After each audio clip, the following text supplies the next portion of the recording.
untuk menggunakan dirinya. Memang ada desakan dari saudara-saudara palsu yang masuk, yaitu mereka yang menyelundup ke dalam untuk menghadang kebebasan kita yang kita miliki di dalam Kristus Yesus, supaya dengan jalan itu mereka dapat memperhambakan kita. Tetapi saat pun kami tidak mau mundur dan tunduk kepada mereka, agar kebenaran Injil dapat tinggal tetap pada kami. Ini inti masalah yang mengganggu ya orang-orang di Galatia, karena mereka berisi banyak mantan Yahudi ya, yang berpegang pada hukum Musa dan tradisi Yahudi, berpikir bahwa seorang non-Yahudi yang menerima Kristus sebagai Mesias tidak bisa menjadi seorang Kristen sejati, kecuali mereka menjadi seorang Yahudi terlebih dahulu, yang berarti mereka harus mematuhi hukum Musa, terutama dalam hal sunat. Nah, Paulus menentang ini sebelumnya, mengatakan bahwa pesan Injil untuk keselamatan adalah pertobatan kepada Tuhan dan kepercayaan kepada Kristus yang bangkit. Titik-titik plus tidak ada apa-apa. Itu langsung terlibat dalam kontroversi tersebut ketika dia tiba di Galatia, karena dia adalah seorang non-Yahudi yang tidak disunat, dan Paulus mengatakan dia tidak menyerah kepada orang-orang Judaism yang mempromosikan keyahudian pada waktu itu. Sekalipun hanya mungkin sedetik, tidak mau dia menyerah, karena sunat bukan bagian dari Injil. Judaism mungkin memiliki niat baik, ya orang-orang Yahudi mungkin memiliki niat baik ya, tetapi sikap mereka adalah hipokrisi yang mungkin tidak disengaja. Anda tidak bisa mengatakan bahwa Yesus telah membayar semuanya, dan juga mengatakan tetapi Anda juga perlu disunat. Paulus sangat tegas pada posisi ini, dan itu karena dia mempertahankan garis pada titik doktrin itu, sehingga kekristenan berada pada posisi seperti saat ini. Yuk, lagi-lagi ayat selanjutnya. Dan mengenai mereka yang dianggap terpandang itu, bagaimana kedudukan mereka dahulu itu tidak penting bagiku, sebab Allah tidak memandang muka. Bagaimanapun juga, mereka yang terpandang itu tidak memaksakan sesuatu yang lain kepadaku. Tetapi sebaliknya, setelah mereka melihat bahwa kepadaku telah dipercayakan pemberitaan Injil untuk orang-orang tak bersunat, sama seperti kepada Petrus untuk orang-orang bersunat.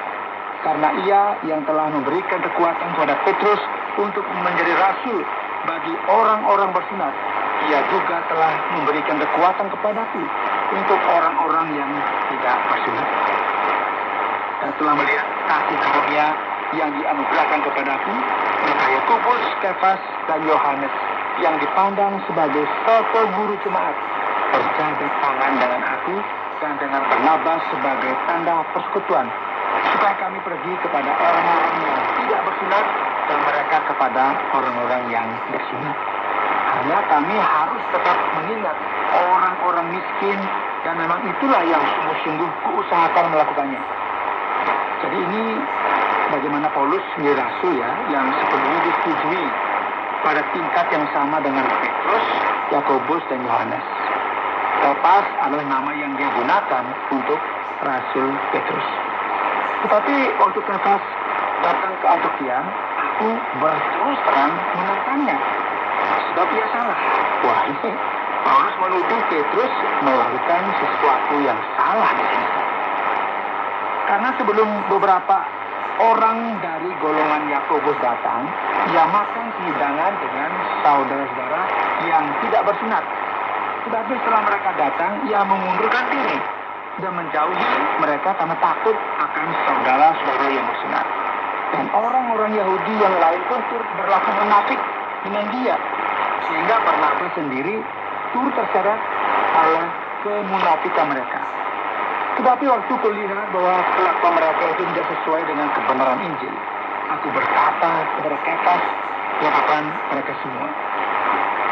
Jika engkau seorang Yahudi, hidup secara kafir dan bukan secara Yahudi, dan bagaimana engkau dapat memaksa saudara-saudara yang tidak bersunat untuk hidup secara Yahudi? Nah, yang dia lakukan adalah ketika dia bersama-sama dengan orang Yahudi atau non-Yahudi, dia makan bersama-sama mereka. Meskipun orang Yahudi tidak menyetujui makan bersama dengan orang non-Yahudi.